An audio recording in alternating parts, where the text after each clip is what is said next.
15 weeks in, and I'll show you what we've done in this part of the build.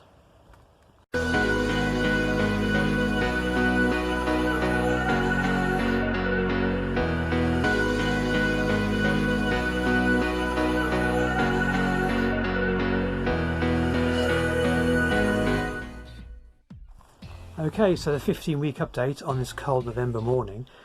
First of all, a nod to my mother, who very kindly lined our Van X curtains with some thermal fleece. This morning the van was 4 degrees and we put the diesel heating on.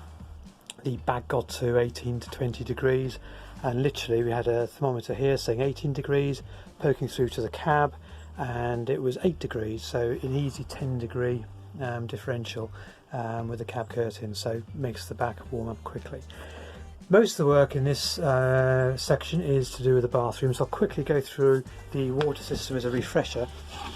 We've got a 70-litre Fiamma freshwater tank going through a pressure pump, accumulator, filter, and a Truma Ultrastore 10G heater.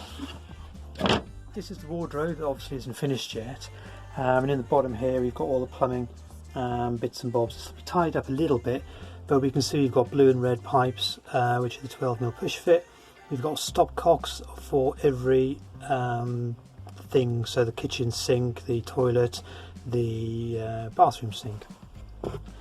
The cold feed for the bathroom tap and shower has a non-return valve. This is because if the hot water is hot and you have a trigger mixer tap, then what can happen is the hot goes down cold because it's under slightly high pressure due to being hot.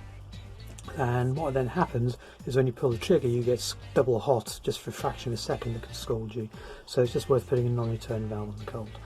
We've got, this is the waste coming down, going through a smell waste trap, and then going through a T in the floor coming off from the shower trap. We've designed this so the water should go down and then literally go through the floor and not want to go through the T. In test it seems to work fine. The shower waste trap is accessible there if we need to. So this is the door and the handle, and we go in, and this is our shower room. Oh, it's nice and toasty in here. So we've got a heater outlet. Oh yeah, we'll talk about those at the end.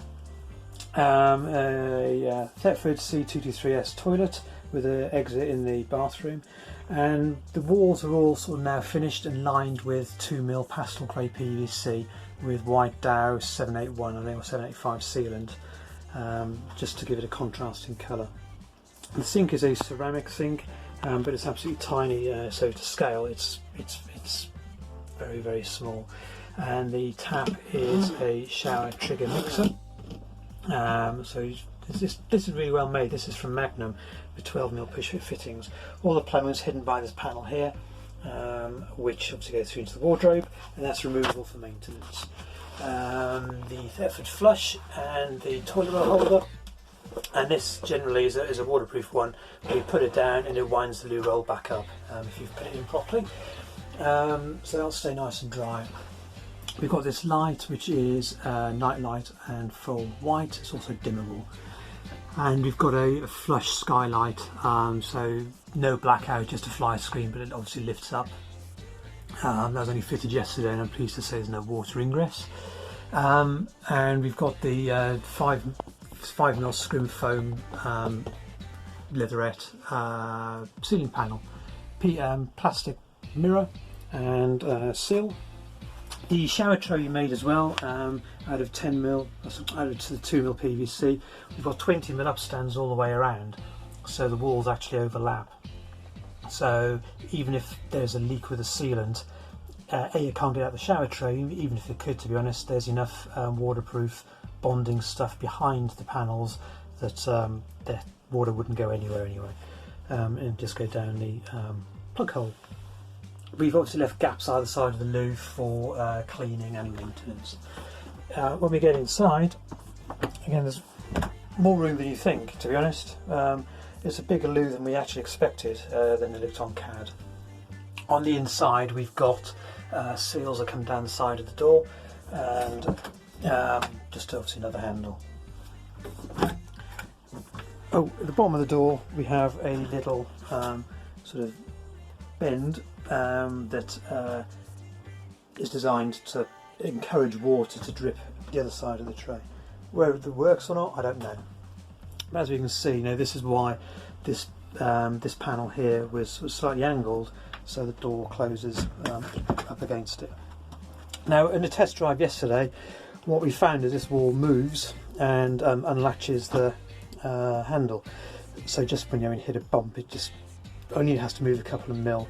So we're going to obviously put in some wardrobe shelving and a fascia, and we're going to hopefully give this wall stability and stop that happening. The other second fault is the heater vents, the Chinese eBay shite, and when running the heating for an hour yesterday, this one's slightly deformed. It's only fractions, but it's obviously made of ABS, not PVC, so it's it can only cope with sort of 80-90 degrees. That shouldn't even come off. So whether we can see in here, you can see the plastic here is deformed. So yeah, I've run it this morning. The ducting is absolutely fine, and the airflow is fine. It's just these things can't cope with the temperature. I mean, we see it's slightly deformed on the edge. Buy cheap, buy twice, as they say. But some, you know, the 90 quid diesel heater is absolutely superb, so I can't really complain about that. That's probably about it. We've obviously done some more insulation. We're having a rethink how we're going to do the rest of the ceiling, because it's over complicated with my lighting board and the rest of it, and I'm not sure I can actually get a panel through the door with how I want. So we're giving that some rethought, but that's going to be the next sort of step. Anyway, that's mainly it. Nice waterproof bathroom, and that's quite pleased with it. I haven't tested it yet, but hey, what could go wrong? Any questions? Leave in the comments. Cheers guys, bye!